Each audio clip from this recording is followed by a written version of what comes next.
morning, everybody. Today we are going to talk about brain drain, an often debated topic. Let's define what actually brain drain is. It is the emigration of highly qualified, talented people towards other countries.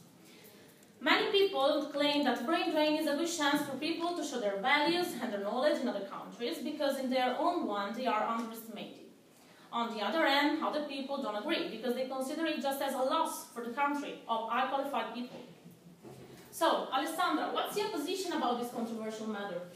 Well, personally, I don't consider brain drain as a negative phenomenon because I think that individual talents should get the chance to grow in a favorable environment and also get more support, having the possibility to flourish if in their native country their knowledge aren't well appreciated. I believe that it's their right to go where they can express their values in the best possible way. For example, if a Russian graduated student in Russia is offered $90 per month, while in USA he could get $900 per month with state-of-the-art instruments, why should he stay in Russia? It's not only a shortage of payment, but also a shortage of devices. Okay, thank you, Alessandra. So, Alessia, taking into account what she said, what do you think? Personally, I see brain drain as a negative phenomenon, because we can't set apart the disadvantages that involve the countries. An example could be the consequences of brain drain in Africa, because the countries of this continent lose their human resources and the funds invested in training them. According to a 2000 UNESCO report, there were over 300,000 highly qualified Africans scattered all over the world, 30,000 of whom had PhDs. According to a recent survey, another example could be that of Italy, where the percentage of high-skilled people is 7-fold higher than that of foreign students graduated in their own country. I take your point, Alessia, but as my country doesn't care about my personal and professional success, why should I worry about its social-economic situation?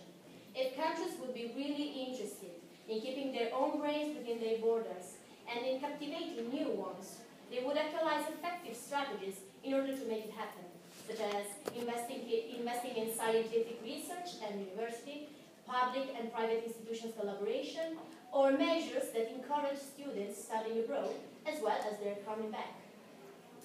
I partially agree with you, Irene, but you have to know that some measures are already in force. For example, in Italy, there is a law called Legge contro Esodo, which gives money to students who come back after at least 2 years spent studying or working abroad. In my opinion, all countries got or are getting through economic difficulties, and not always are able to deal with the graduates' needs. Nevertheless, this does not justify the fact that brains try to find a job abroad when they are in trouble just because they don't accept to do, for a period of time, anything that is not involved in what they studied for. Taking into account that we live in a globalized world, and based on knowledge and innovation, I think that brain drain, the phenomenon of brain drain, leads to the loss of talented brains and penalizes every country. Okay, Leonora, first of all, I understand that every country can get through to difficult periods, but this doesn't mean that a person is supposed to apply himself for every kind of job just to contribute to a possible recovery of the country. For example, if I graduated in law, why should I accept to do something that doesn't permit me to exploit my own proficiency and knowledge?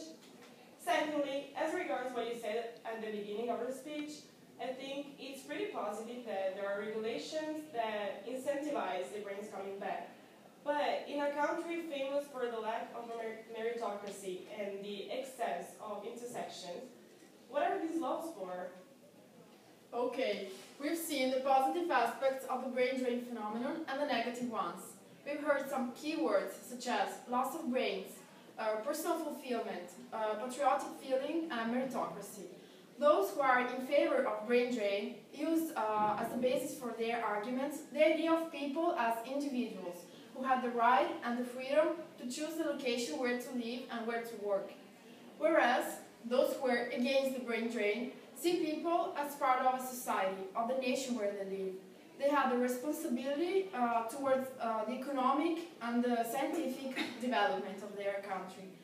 To conclude, what is necessary to understand is the fact that brains rely on the state institution for what regards the fundings, for example, and the state institution relies on brains for what regards its economical development.